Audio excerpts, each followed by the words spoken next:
Hello everyone, this is part 23 of What If Naruto Was Told About His Uzumaki Genes Early, and I hope you guys enjoy this video and to like, to subscribe, to see more, comment down below.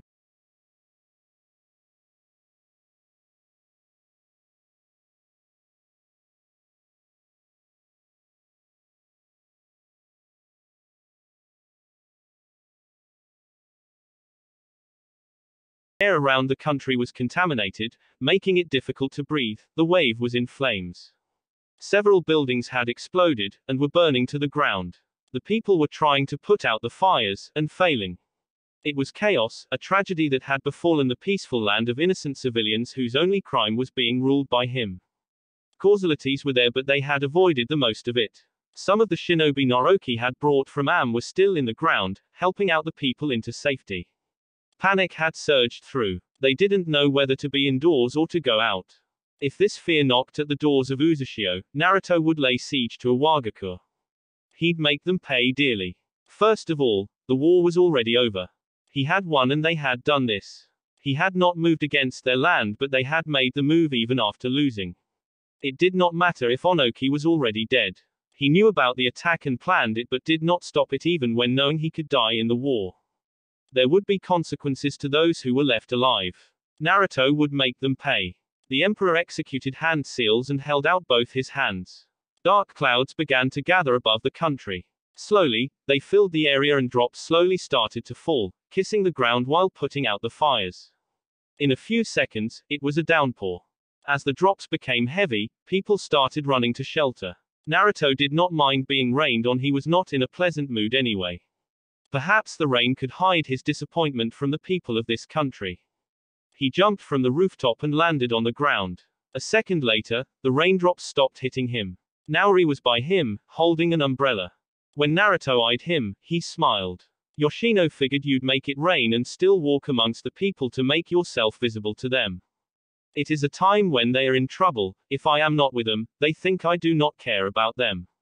This was not even their war to begin with. The reason this has even happened, is because of a lapse of judgment on my part. We could not have foreseen such a thing, Your Majesty. You could not have, but it is my duty as Emperor to protect these people and foresee dangers to the lands I control. Naruto sighed. Well, this talk will not solve anything. We have much more important things to deal with. But we will discuss them at home. For now, let us bring calm to this nation. An hour later, throne room, you play your role as Emperor to perfection, Your Majesty. I really do not see why the elders keep on insisting that they make me Emperor. Yoshino said. He wasn't the only other person in the room. Naori and Haku were flanking the Emperor's sides. Politics. Naruto said. Things must be done in order and in a way to show that you care. If you don't give your people love, they will start thinking you are no good to them and then rebel. We must never give the wave a reason to turn on us. Do you not choose leaders of the country to avoid this? Haku asked. There is that, but that only gives us control. To win a nation, you must win the hearts of its citizens. They are the most important people. We have the leader, but if the people turn on him and then tell other nations that we are forcing our rule on them, we'd have serious problems with the Great Five. They may not be able to do anything to us, but our empire can't grow in a way we want if they are actively plotting against us. The emperor said. What is the damage? Is it something that will cripple us? The hospital, the academy, the offices of the shipping company, and several homes were destroyed. It is nevertheless nothing that can cripple the economy. There were causalities, but nothing too much. The wave is capable of rebuilding from this without the assistance of any other country. But this puts us back a bit. We should have been focusing on connecting the rail tracks with other nations and putting the trains in them. And now we will have to shift our focus on rebuilding. The train stations were not destroyed, yes. No. We placed maximum security on them. If they had been destroyed, it would have been disastrous. The materials used to build them is rather expensive. The trains promise to generate enough income for us to be able to fund other projects. Then the wave was targeted because of its significance to us. It was not a simple attack on the innocent civilians. Yes, we believe so. Yoshino said with a nod. And Azu. Setting off explosions would be near impossible given the barriers we placed on the buildings. Fire spreads quickly and we took measures against that. There hasn't even been a breach of security. Good. Who shall take charge of the reconstruction? We need to ensure that the railways are still moving forward. We stopped because of the war. We are no longer at war now, we must continue. We need the revenue they will generate. Funds for the trains were already put aside. If we wait longer, we may be forced to use those funds for other things at this stage. I will ask Tazuna to take charge of the project to rebuild what has been destroyed. But most valuable infrastructure is still safe. The Waves train system can start within a month if we get all the trains. Should we send for the Springs to assist with this? Yes, that would be for the best. They have something. Send the airship to collect the materials. You can give the go-ahead to assemble the parts we already have in our stores. I want the trains running as soon as possible. Have Gurren set apart the land for the projects and clearly mark out the places where rail tracks will be put. If we do this, it should make things quicker. Nagato will handle things on his part, the Emperor said before turning deadly serious. The main issue is what to do with Iwa. We only found dead bodies of the men responsible suicide missions. They did not want to be caught to be interrogated, but we are certain they were from Iwa. I will visit the village to speak about the end of the war and a way forward. They should have someone acting as leader when we visit. I will ask them to pay for the damages and then to go grovel before the people of the wave. If they refuse, I will pay them back. Vengeance. Karen started as she walked into the room. You have never been the one to think about revenge, my husband. I am not thinking about revenge. I'm just saying this must be punished, severely. Would it not make for a good image if you let it slip? You have already killed thousands of their shinobi, and if you make your case, it lessens the hatred and improves your image amongst neutrals and your allies. They think of you as the forgiving emperor. Naruto smiled. I didn't take you to be making cold strategies, Karen. But is it not reasonable? Is it not the logical option for a better future for the empire? She is right, Yoshino said. While it makes us look a bit weak and could encourage them to try again, but on the short term, it works best. We claim the higher moral ground. That sounds amusing coming from you, Yoshino. Naruto said with an amused look on his face. Fundamentally, he did not disagree with the statement from Karen. It did make sense after all. They could afford to blink and look the other way if it strategically worked better for the empire. The purpose was not to make the empire a terrifying beast that would frighten all. If they became that, they would not last long. Dynasties founded on suppression and tyranny never lasted long. People always rebelled. Even if they held long, it was always a bloody battle as people rebelled against those in leadership. Naruto could not have a situation where the Uzumaki were systematically hunted to break apart the empire. It would be failure on his part to protect them. Perhaps, but this is the route that we must take from now on. We don't want to be continuously fighting wars for no reason. Nagato will be displeased with us if things go like that. We must take measures to ensure that there is stability. It would also make things easier for us. Could it be that you're a little ticked off because this is solely your fault and you want to do something about it? Karen asked with a stare. Naruto raised an eyebrow. That would imply that I have become a rather loving emperor ruled by emotions, he said. He did not comment further on it. We will do what is best for the clan and the empire. But I would not have minded seeing them grovel before the people of the wave. That is fine nevertheless, the bigger picture is of importance than soothing my displeased spirits. So you admit you were ticked off, Karen pressed. There was silence in the room. Everyone seemed to wait with bated breath to see if he would concede. After what felt like eternity, he finally responded. Yes, I am. It is nothing shocking really. To fail is not a pleasant thing to experience, especially when you have arrogantly thought you could not fail. They do say experience is the best teacher. The realization that you cannot protect everything is rather unpleasant though, especially with my power. He stared at Karen. Are you happy now? Yes, she said with a wide smile. I will comfort my wounded husband now. We can go now. Yoshino cleared his throat before anything more could be said between the two. How do we deal with this then? The emperor adopted a thoughtful look for a second before responding. Haku, you will send a message to our allies and request aid in rebuilding. On its own, Wave should and can rebuild. The economy is strong, but having others assist brings about unity in our nations. It is with this unity that we can move forward as one without the other pulling back. Yoshino smiled. That was well said, Your Majesty. He said. Uzushio will readily offer its help. That will be appreciated. And send the sealing corps to begin constructing a barrier around the wave. The bridge must be protected and adequate sensory seals should be placed around the country to alert us of any movements. Yoshino, take measures to begin the establishment of the Imperial Police Force. The prisons we have built cannot remain empty forever. The police force would operate similar to the manner of Konoha's military police force, but it would have authority to act in all lands below the Empire's flag. It was just one method to keep balance and to give their shinobi missions to do. Yes, Your Majesty. You are all dismissed. Cancel the celebrations for now. We shall celebrate once the wave has been restored. Karen watched the subordinates disappear one by one. Haku was the last to leave the room but not before greeting her with a smile. She then turned her eyes towards the man on the throne. She frowned at the thought that she was looking up at him. She was supposed to be sitting up there with him, not standing here like a commoner.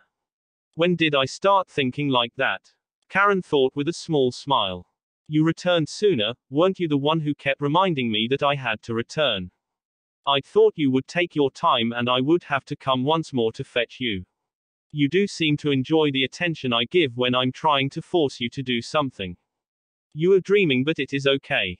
Just don't take it too far. Karen said with a wave of her right hand. That is not a nice thing to say. Naruto said. Well, it is not like I can murder you for saying it. In any case, you are home. You have truly returned at a troublesome time. But I will make some use of you now that you have returned home to fulfill your duties. Karen frowned. I didn't come back home to be treated as a slave. And you did mention that you would take away some duties from me so that I can still do research. I did say that, but you must still complete some duties. We will get people to dress you accordingly and tomorrow, you will visit the wave country and address the citizens. I was there but I did not address them. You will tell them that help is coming and the Empire takes responsibility for what has happened. I don't like the sound of it. You are putting words in my mouth. You are free to add on to what I have said, but you are not to contradict anything, and if you make any promises that do not align with my objectives, you will carry them yourself. Is this the same attitude you give Yoshino? Those people know that if they are going to do something I didn't tell them to do, they must take responsibility for it. Yoshino acts differently because he understands how I think. Of course, that does trouble me at times, but it was necessary that he understand how I think if things were going to work accordingly when I was not around. Karen shook her head. Politics later, aren't you going to welcome your wife? Naruto stared at the woman for a moment before smiling. He then stood up from the throne and descended down the stairs. He embraced her in a firm hug. It is good that you have returned home, Karen. I won't be so lonely anymore. Lonely you. Is that some kind of a joke? Naruto smiled. I miss this colorful side of you. We will have many memories to share once things have settled. Well, we can even start now. There is nothing that stands in the way after all. Konoha the mask was off. It was a unique situation. Yugao had always made appearances before the Hokage wearing a mask, but these days, she appeared in the office without her mask. She was no longer acting as an Anbu. She had yet to retire but she was still working. Perhaps this mission could be called an undercover mission. It was dangerous, perhaps worthy of being S rank. If Naruto found her doing something treasonous, he was going to kill her. He had made it that clear, and she was not really looking toward deciding anything that could get her in trouble with the Emperor, but orders were still orders. Yugao settled on a chair in front of the Hokage's desk along with Shikamaru. Thank you for coming, both of you. Tsunade started in a measured tone. She glanced at Kakashi, who was standing just on her right side. We received word that the wave country was attacked. There was some destruction. It seems that several buildings were marked with explosive tags. We don't know who was responsible, but apparently, Uzumaki has been keeping a close eye on things. The silver-haired Jonin said in a serious tone. We don't need to guess, it is either the stone or cloud, or both of them. Shikamaru said. That is our conclusion, but we will not draw any accusations without any evidence. They will probably deny it as it has happened after the war and it was an attack on innocent civilians. We don't think that the Empire will simply let this slide. It was just going to be chaos if the Empire responded with force. This war had shown that the Empire had the mobility to cause destruction in both stone and cloud, but they had not gone that far. They only fought those in the battlefield. But if they were attacked like this, they could respond by sending out the airship for destruction. It could make things dangerous again and they could go back to war again. Sunad hoped things did not come to the point where the emperor was calling for the destruction of either village, because although they were wrong, destruction was not the way to go. But she still did not know if she would go as far as to stand in the way of the Uzumaki Empire. Not unless there is something to gain, Yugao said. Shikamaru agreed with this. Their movements have always been calculated. They don't simply move because they can. The wave has been attacked, but there is still nothing from them, is there? If they were the ones to simply move because they can, they would have already moved to the stone. The Emperor knows space-time ninjutsu, he could simply teleport to Iwa. Knowing him, he is likely weighing the pros and cons of each move. Yugao added. Sunad smiled. At least she had people who reasoned. Seeing them speak like this, it made her feel relieved. Well, Shikamaru had already proven his worth, but he was still young and there was the thought that Yugao could be compromised. Either way, she had made the right decision about permitting this to happen. Yugao, once I sign the paperwork, you officially will no longer be a kunoichi of the Hidden Leaf. You will be sent to the whirlpools, where you will become a kunoichi there. The Emperor is not stupid, he isn't likely to have you do anything and might send you away from Uzushio, but that is fine. We primarily just want someone from our side to be able to reach him any time. This will be a sign of goodwill. Shikamaru, you know your role. You are to ensure that the Empire and the Leaf have an alliance. Your father must have already briefed you on the negotiation terms. Don't go beyond them. If he is being unreasonable, don't indulge him. We will not beg for an alliance, and if they reject Yugao, don't try to force the issue. We are not that desperate, but we do acknowledge the Empire's power as a rival to the Great Five Nations. You leave in 6 days, prepare yourselves. Hi, Hokage-sama. Once they both left the office, Sunad released a long breath and leaned back in her chair. She closed her eyes for a moment before speaking to Kakashi. I thought things would calm after the war, but there is this, and the clouds forces moving in the sea have yet to retreat. At this stage, they will likely attack. What bothers me is Uzushio's silence in it. I don't think they are ignorant of the threat, especially since they were having problems with the water daimyo.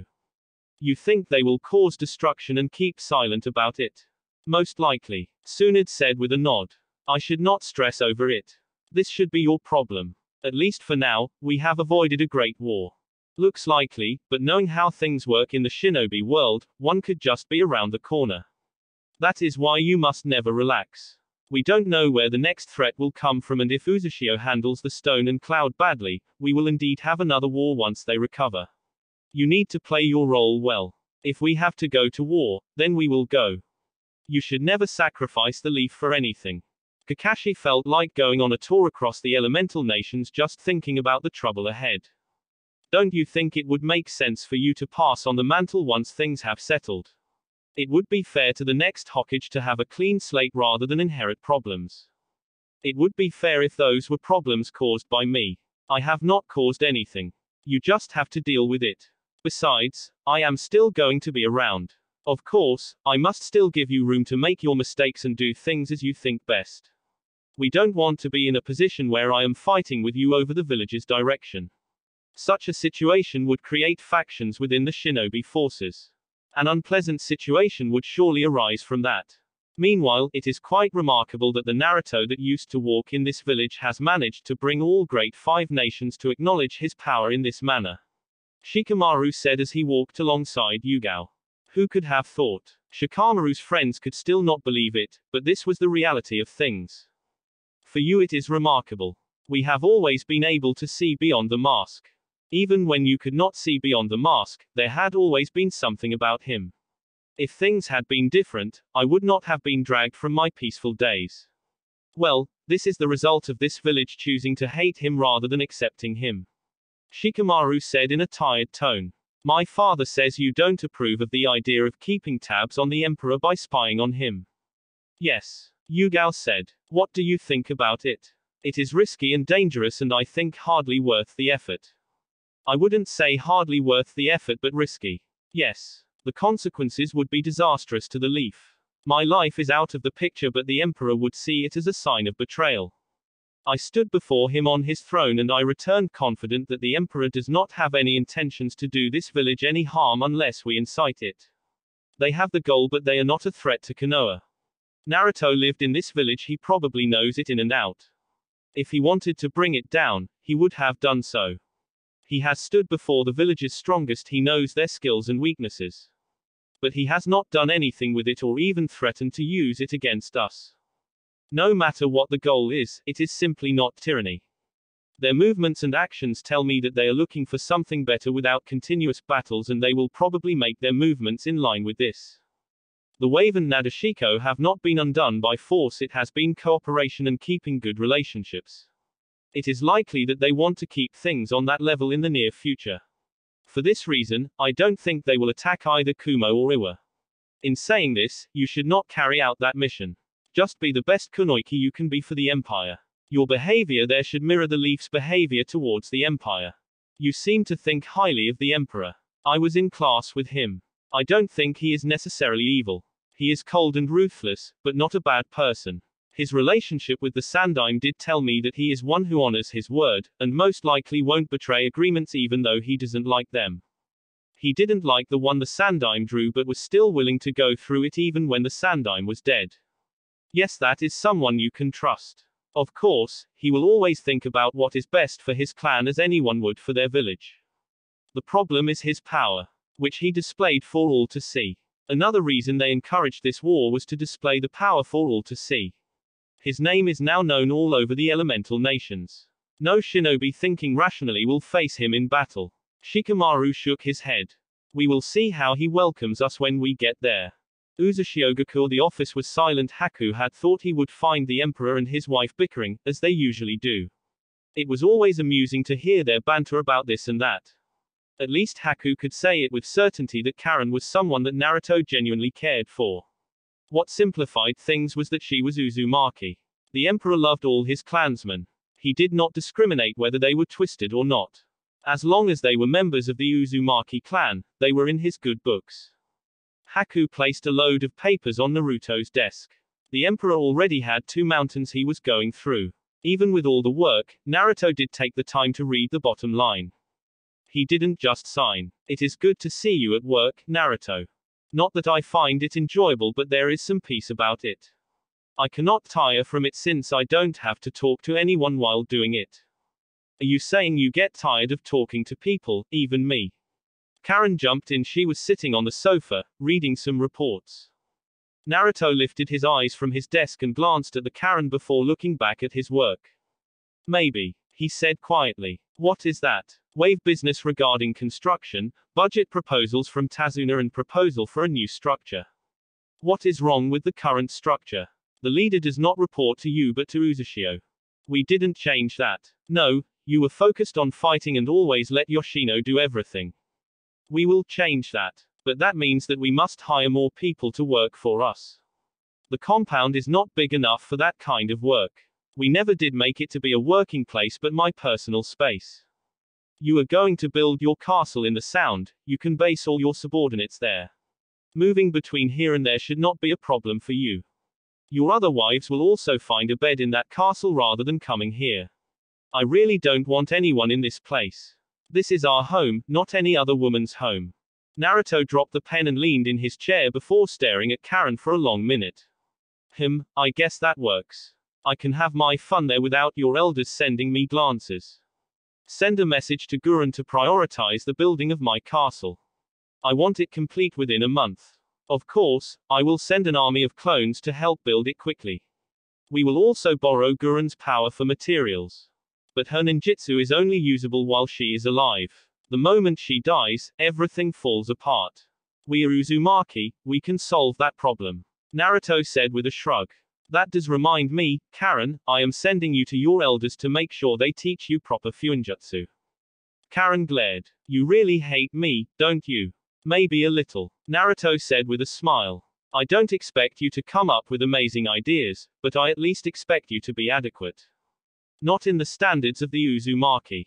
You're disappointing. For an Uzumaki to have less than desirable skills in fuinjutsu is laughable. He then sighed. We are not born all the same nevertheless. You will still have time to learn. I have already sorted out your schedule for the next 6 months.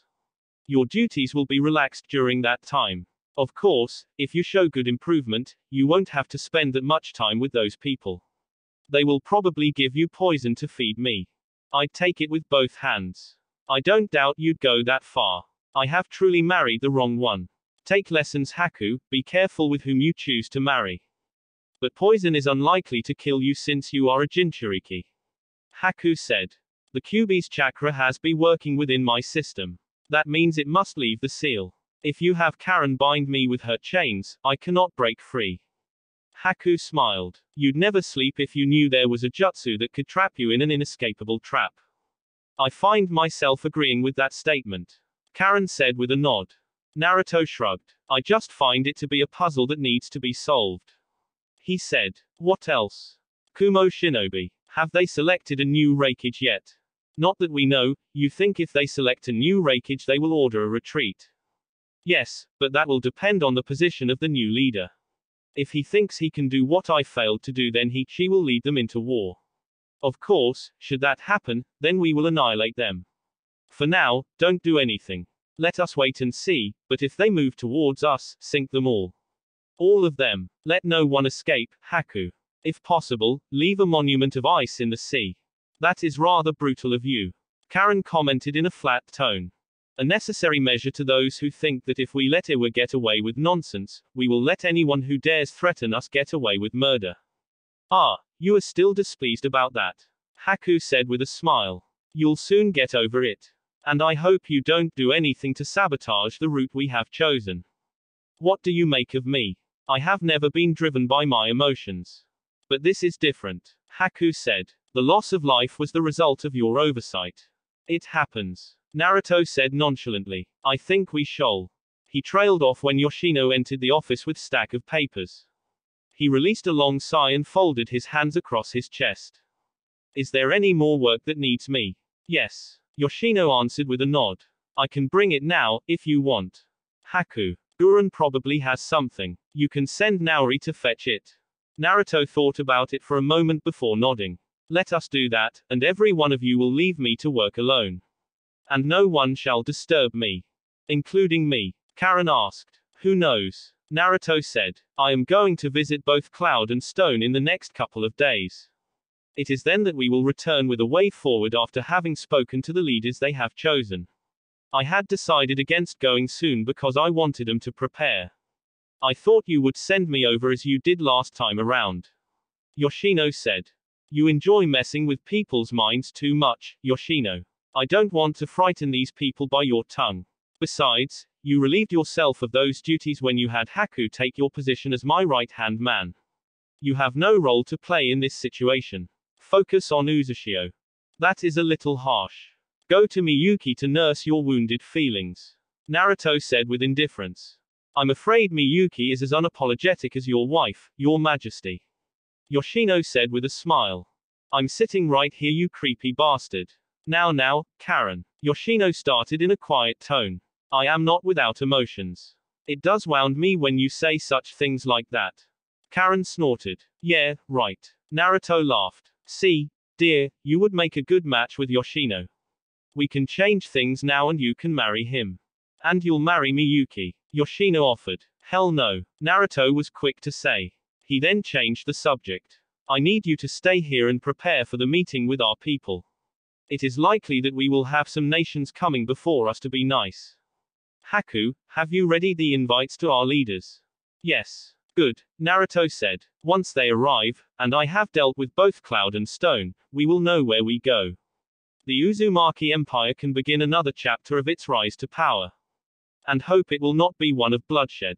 You have always said that you don't want the Uzumaki to be associated with bloodshed. Karen said. There will be no more slaughters. Our prisons are enough to hold thousands. If they cannot be held, we will dispose of them. We must usher a new way of doing things. Naruto said. And yet, you just gave Haku the order to waste Kumo's shinobi without leaving anyone to survive. That is something else entirely. Naruto said. He then turned to Yoshino. Be careful with who you welcome in your land. Once I'm done with my part, I will hardly spend time moving around here. Then you will set forth in the sound. Yes, but we will still conduct business with the cages here. I'm certain that the smaller nations will be trying by all means to move closer to us. We are moving closer to the great nations and we have displayed our might against them. They will look to us as their saviors and seek comfort in us.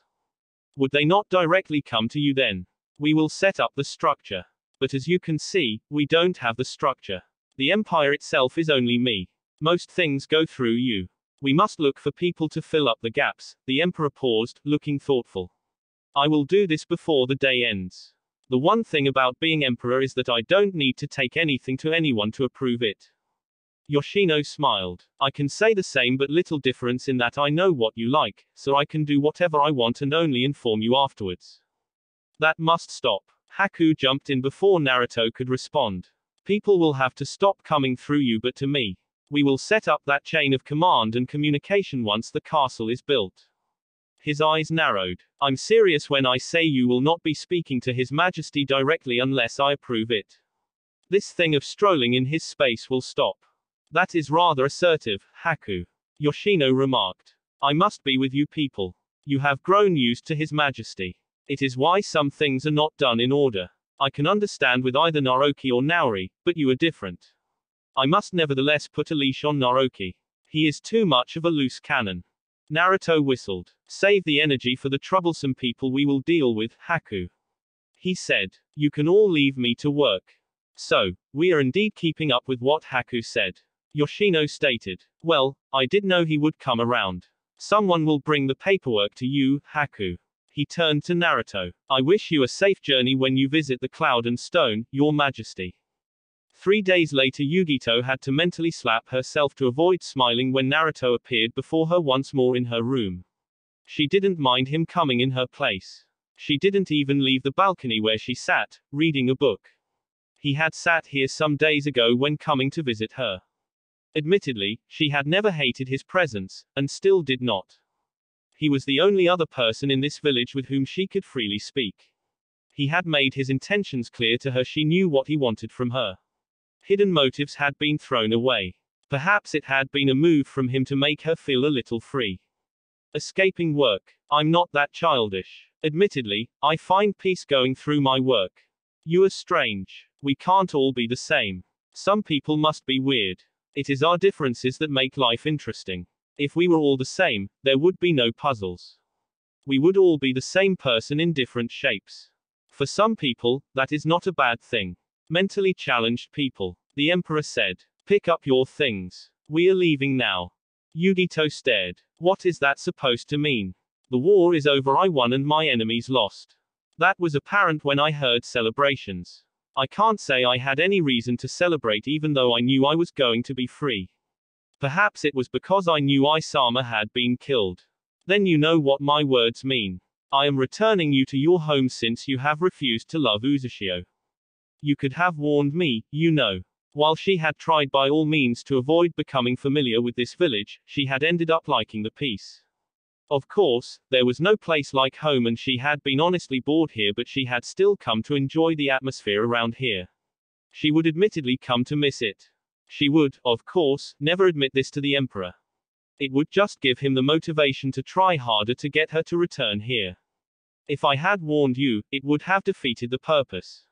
Naruto said with a shrug of his shoulder. Ready your things. We must still travel a bit. My jutsu will only take us into the lightning country. Yugito stared for a moment before closing her book. She stood up without saying a word to the emperor and readied her things. Some minutes later, they were running through the lightning country. Yugito felt excited and happy to be going back to her beloved home. She had twice ran ahead of the emperor in her excitement. He had been amused. He didn't pick up his pace to accommodate her. He didn't seem to be in a hurry to reach the cloud. Then again, he had nothing to lose in this situation. He had won the war. He was in a position to make demands. The thought made Yugito slow down and her excitement died down in the blink of an eye. Say, what are you really going to say in Kumo? Darui has probably been made Raikage since he was the previous Raikage's right-hand man.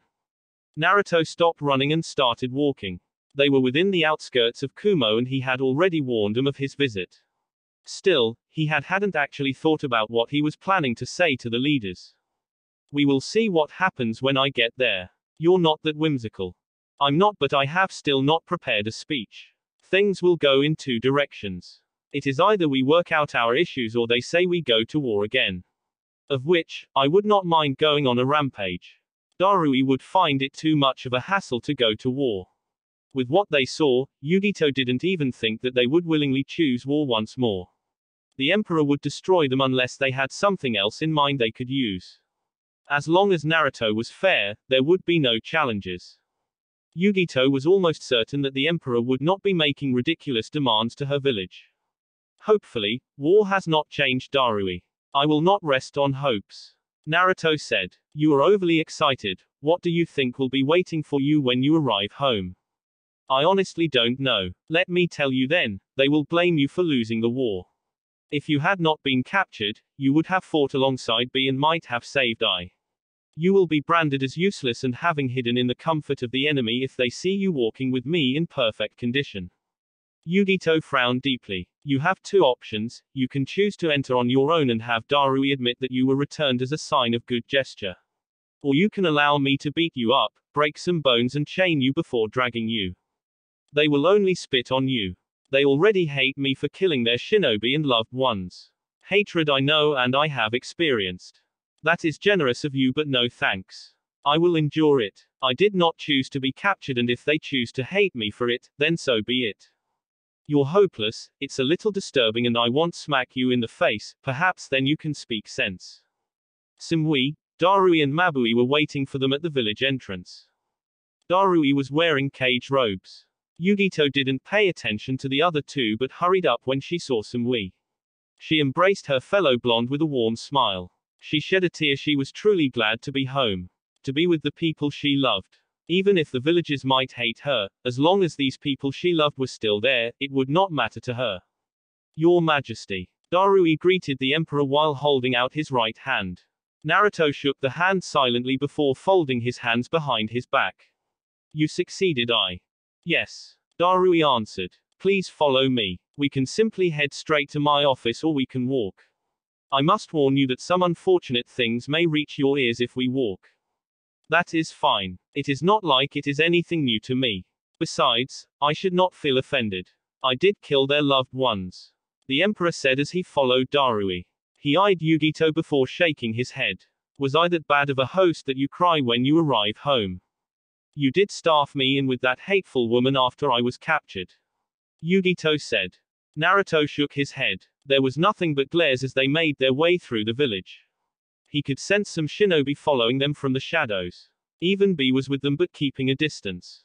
They didn't want a situation where he was allowed to attack this village without restrictions. Naruto could understand and he didn't comment on it. Upon reaching the office, Darui showed him a chair in front of the large desk before sitting behind it. Mabui stood closely beside him while Simui and Yugito waited outside. There was a tense silence before Mabui broke it. What are the Empire's demands? You won a war which we started. Darui shot her a look before speaking. I thought we had this discussion and agreed you would let me do the talking. You were taking too long. Naruto smiled. It is fine, I don't really mind it. I have brought back Yugito. We had taken her simply to take her out of the war. Since the war is over, we have brought her back. As you saw, she was treated well. Why? The treatment at least. I had my reasons. Naruto said. Demands. We have nothing to demand of you. But there has been no correspondence between the two nations since the last battle. I want to confirm something before we continue. Are still at war, or are you waving the white flag to accept and acknowledge your defeat? We were defeated. Naruto smiled. Then do we call an end to the war? Yes. If we are calling an end to it and something happens in which you are responsible, I will come back here, and I assure you, it will not be to talk. You have displayed your strength. Mabui responded. We need not be reminded of it. We will not take any decisions to betray our word. We have lost many shinobi. The previous Reikage had his beliefs and fought admirably for them. We respect him for it. We have a new Kage now, and he wants to set things differently. You must already know about the shinobi at sea. We have sent a word for them to return. If they still continue towards Uzumaki, they have just gone rogue. Then we will deal with them accordingly. Naruto said. Only if it comes to it, of course. I honestly planned on making you submit under my rule. If you'd refused, I would have just killed you and asked the next person if they wanted to follow under my rule. That would have been extreme. When a shinobi sets his mind on something, he will do anything to achieve it. Your previous Raikage went to war with us because he believed in something. I won't go over whether it was right or wrong, but he believed in it and then went into war. He lost, but you get my point. We see no reason to pick up where things were. If possible, we would like to have a fruitful relationship with the Empire without the talk of war. Of course, we would need to admit to our past errors. Our first thought of action would be to offer Yugito to you. We will of course discuss this with her. Naruto smiled. You are not thinking with your muscles. You are only making that decision because you know that to us, the power of a Jinchuriki means nothing. We can subdue them without fighting. We did consider that. Darui admitted. Perhaps we will get along. I did not come to hold any formal meeting but just to see how things will go from now on. It appears that there will be no need to put on any armor once more. And I hope you will be faithful. We are not very forgiving to those who try to backstab us. I don't want to throw threats, but I want you to know what you are dealing with. I saw you in battle, fighting a war one thought shouldn't have been fought in the first place. I will not be doing anything that will risk this village's future. You have the power to destroy a village. We are not stupid as to provoke war with you unless given a good reason. Good reason. Naruto smiled. That is fine. Puppets with no will of their own to reject what they see as wrong are just dull.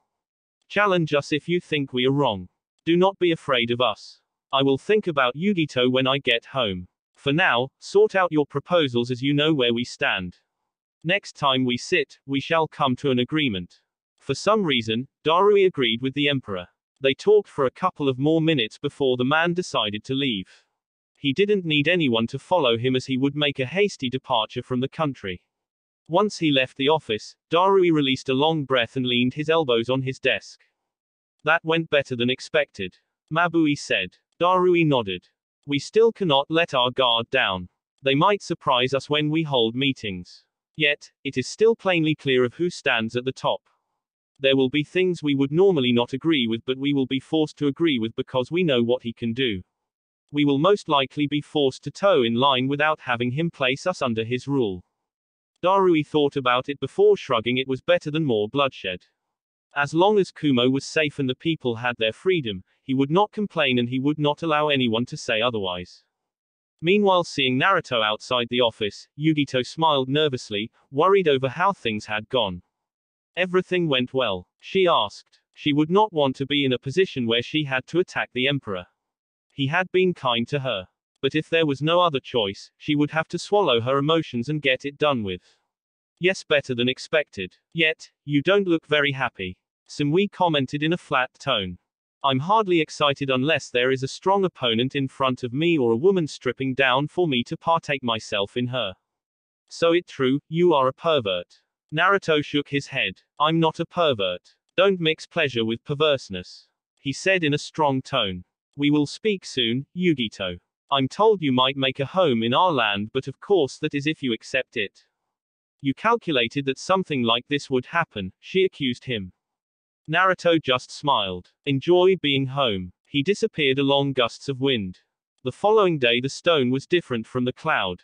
The moment Naruto had walked through the village gates, he had been welcomed with contempt. No one had even come to greet him, but shinobi followed him through the rooftops, their hands in motion, ready to launch attacks on him. The streets were crowded with people. It was not silent, but there were loud whispers. There was fear in the eyes of many, but it was overshadowed by pure hatred. It was the same feeling as in Konoha when the villagers believed he killed their loved ones, but in this situation, he had indeed done it. Naruto didn't regret it, he didn't feel a thing about it. This hatred, he reasoned, it was only logical given what he did, and so he just walked through the streets, heading towards the rebuilt cage tower.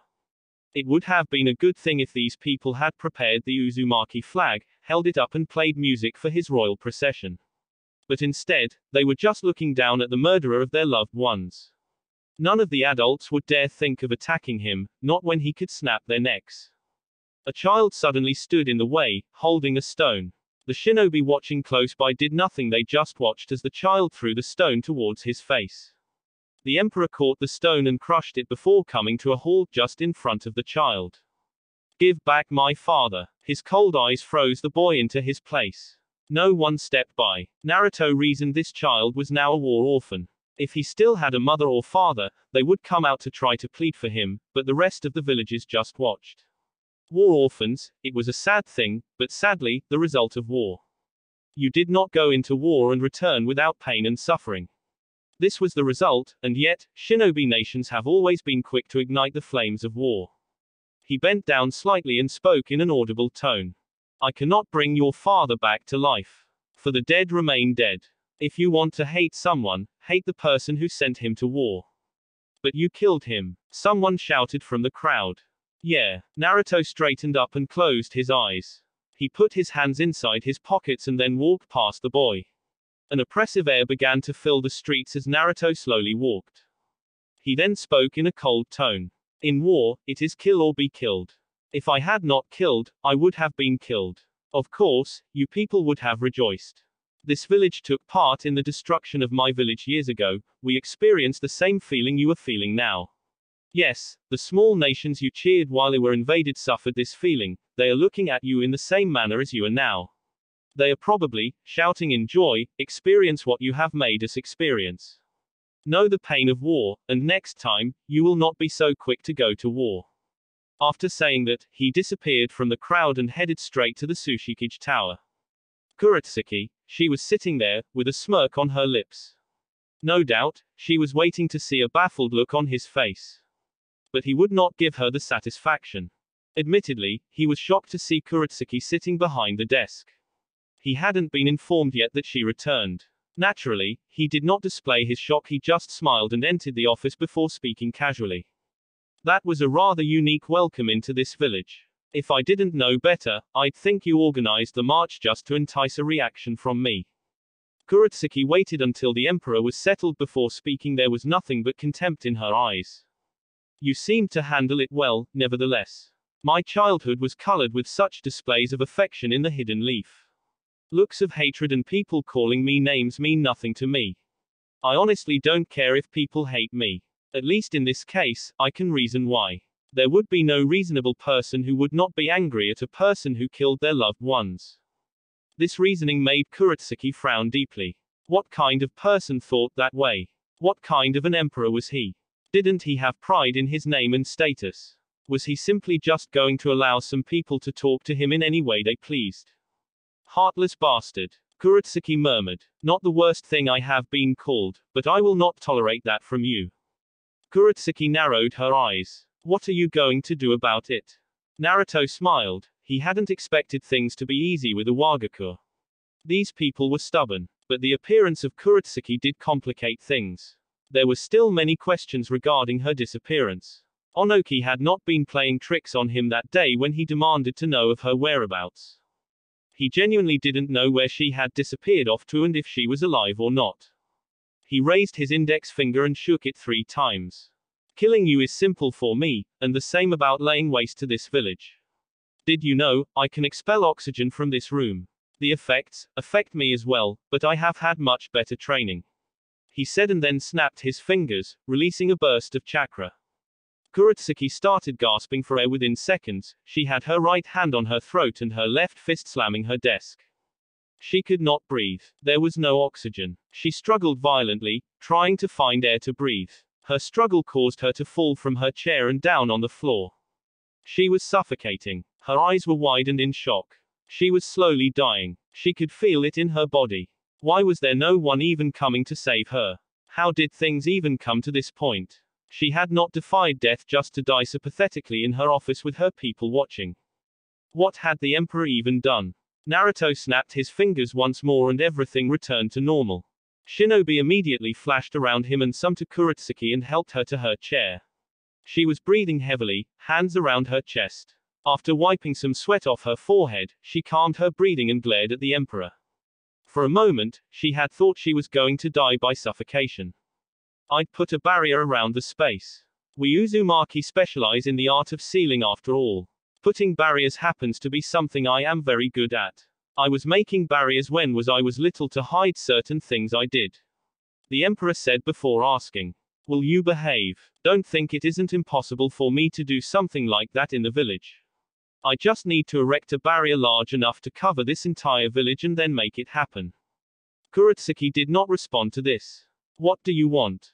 Iwa Shinobi did us some good by destroying buildings in the wave and killing some people. I'm a little displeased by that action and did think about coming here to do the same, but I have been counseled against such a move. In any case, I do expect you to pay for damages. No, we will not do that. We will take it from the funding you receive from the Earth Lord. Of course, we might just take everything while we are at it. The Emperor responded in a flat tone. Bastard. The name calling is becoming boring. Naruto said. We did not attack this village when we were at war with you, and you cannot reasonably say that we did not have the strength to do so. But you went a step too far, and I am not going to overlook it. I had even entertained the idea of making you kiss the ground in the wave. But that would be a step too far in your humiliation. Payment will be just fine, and one way or the other, we will get it, and there is nothing you can do to stop it, unless you decide to kill the Earth Daimyo. We will make arrangements. Kurotsuki said through gritted teeth, her glare murderous. Excellent. I want to think that war is over between us. But it will not be so until you admit that you have lost and you surrender. We indeed lost, but we will not surrender, as we have already lost. Must you always be difficult in everything? We will not be bullied into doing anything. We are more than capable of doing anything we imagine as possible, but we won't be going that far. We simply want you to understand that we are superior and come to an agreement that you will not be provoking a fight with us. Should you do anything contrary to that, we will erase this village. Our airship was developed for this simple purpose of causing havoc. Threats, Kurotsuki said. We will arrange for the agreement. Good. Naruto smiled. Then, what happened to you? I'm curious about your appearance. You have both arms, but I cut off one of arms and turned it to ash. The other arm you have has a different chakra signature to yours. Where did you get it? If Orochimaru was still alive, I would say it was him, but he is dead and I know where Kabuto has been this entire time. Kurotsuki smirked. Now there is something you don't know, she said happily. I will not forget that you killed my grandfather and humiliated this village. But for the moment, picking a fight with you will only lead to my destruction. That is a change of tone. Were you being difficult just to see how far I was willing to go? Naruto asked curiously. If so, you have returned slightly different. And given this, I cannot trust that you will not try to stab me in the back when you see an opportunity. I will nevertheless still enter an agreement with you. I do not trust you either, so the feeling is mutual. Naruto smiled. It does seem that playing the role of being emperor will not be so dull, after all. Entertain me, Kurotsuki, and I will find out who gave you that arm. He then stood up. We shall talk soon. But next time, please ready my money. Uzashiogaku Naruto stared at Noroi with an expressionless mask on his face. He was silent for more than a minute. Finding Kurotsuki in the stone had not been according to the plan. There was something he did not know. He didn't always know everything. He had always considered such a possibility when operating. But now that he was facing it, it posed a dilemma for him. There were many questions that needed to be asked. He could speak to Kabuto. Orochimaru had possibly known more about this world more than anyone else. Yet, Kabuto could not be brought into the loop of things unless he entered the frame willingly.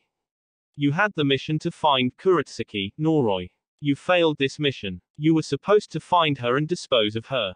Why was I the one to see her waiting for me in the stone? We had searched for her within her village but became certain that she was not there. We were forced to move out to look elsewhere. Apparently, we were looking at the wrong place.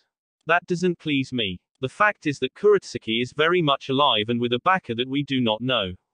Unfortunately, there is nothing that I can tell you that will please you, Your Majesty. You didn't find anything in your search. Noroi shook his head. No, there was nothing. No one even saw how she disappeared from that battlefield. Whoever took her knows how to cover their tracks. Naruto was silent. He hoped this did not come to trouble the future plans. Of course, he did think that Zetsu could be involved. But he didn't want to draw any conclusion without evidence. Zetsu was a suspect. But they needed motives behind the movement and they could not rule out any other forces operating in the shadows. And I thought we had mastered the art of lurking in the shadows.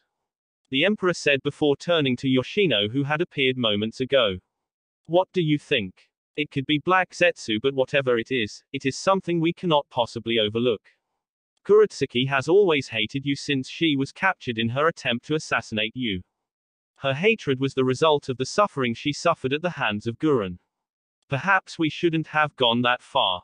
That is unlike you, Your Majesty. Kurotsuki got what she deserved. The fact that she is alive is the result of something we did not see happening. She should be dead by now. But she is alive, that is a fact. We must decide how we deal with her existence, because she will definitely try to backstab us in the future as long as she lives.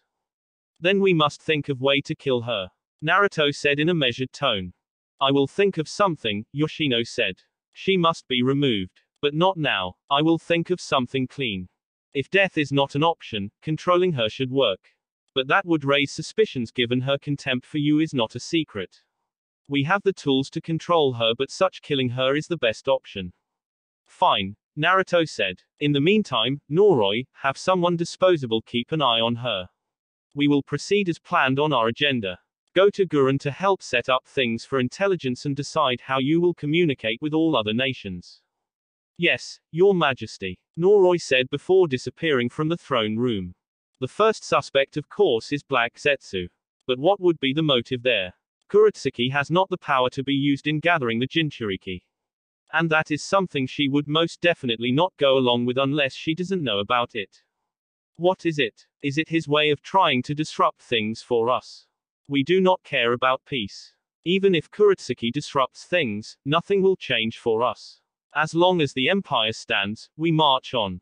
But there is a powerful man amongst us who does care about peace, and if he thinks we are not trying to achieve it, he might be tempted. Even if he does not turn on us, he could still try to do things on his own and we would eventually clash. Naruto frowned deeply. That is something we must deal with, he said. Kumo doesn't seem like it will give us problems. But of course, we must be cautious about it. Kurotsushi's contempt is however clear. And we might not be able to solve it. Then she must definitely die. Naruto said. He tilted his head slightly and rested it on the palm of his right hand. How would we go about it then? We must be able to do it without drawing attention to ourselves. I don't think we can escape without being suspect. Then I trust you will come with something I will like. No one must know about it, aside from Noroi. Of course, Your Majesty. Yoshino said. You will have guests from Konoha in the coming days. It must be Shikamaru, Naruto said. 3 days later. Being in the throne room hadn't been a pleasant experience before, and it was still not. Shikamaru could not get over the feeling that he was looking at something else not human with Naruto's imposing form on the throne. The fame he has earned himself from exploits in the battlefield to make it a little difficult. And to think this was the person Konoha had dismissed. He would have become something greater in the leaf. But what could not be reversed occurred, and it was now time to talk about the future. He followed Yugao's example, who knelt before the throne. Your Majesty. Yugao greeted, while looking straight into those cold eyes. Yugao, I was not expecting to see you. When I was told there would be guests, I expected him, not you. Certain arrangements led me to come with him. Yugao said. You don't look too happy to see me. It would make the purpose of my visit very difficult to see through. I have nothing against you. While not often, I'm not in a good mood due to certain events. My mind takes time to fully grasp certain things. No doubt something bothering you would have to do with the wave country. You spent too much time developing the country. Business into Uzumaki came through the wave. We had even concluded that you depended heavily on the success of the wave to make Uzumaki economically sustainable. Shikamaru reasoned. Naruto's eyes shifted towards the Nara. That was before we came out, but indeed, we spent too much effort in making the wave what it is today. The daimyo of the water country had even felt threatened by its growth that he had tried to take measures to curb it. Even so, if there had been too much damage, it would have most likely crippled the empire from a financial point of things. Naruto did not deny this. That was true. If the wave had been heavily damaged and the infrastructure was crippled, it would have been disastrous for them. The railways had already been built along with train stations. It was only the trains themselves that were outstanding. If that had been finished and destroyed, they would have suffered greatly. We managed to stop the situation from becoming disastrous. I doubt you came here to talk about the wave country. You already passed by it, you must have seen that we have started making it whole again. You have moved a bit too quickly. We thought we would offer our assistance, but from what I saw, it doesn't look like it will be needed. Shikamaru said before lamenting. That is 1 point removed.